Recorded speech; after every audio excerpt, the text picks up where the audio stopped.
Došlo je do upotrebe vatrenog oružja između izvršioca krivičnog dijela i policijskih službenika koji su u tom trenutku vršili redovne poslove i zadatke u naselju Peyton, općina Iliđa, rekla je Novalić. Mersiha Novalić, portparolka MUP-a kantona Sarajevo, jutros je objavila detalje događaja na području Iliđe.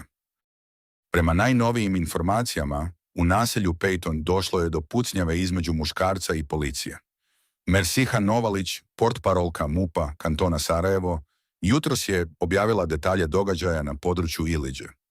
Prema najnovijim informacijama, u naselju Peyton došlo je do pucnjave između muškarca i policije. Jutros oko 4:15 sati došlo je do upotrebe vatrenog oružja između izvršioca krivičnog dijela i policijskih službenika koji su u tom trenutku vršili redovne poslove i zadatke u naselju Peyton, općina Iliđa. Nakon što su krenuli za tada nepoznatim muškarcem, za kojeg je postojao osnov sumnje da je upravo podmetnuo požar na vozilu, isti se oglušio o naredbe policije, a potom počeo pucati iz vatrenog oružja prema policijskim službenicima. U odbrani od napada na život, policijski službenici su uzvratili vatru i ranili napadača. Muškarac je 1985.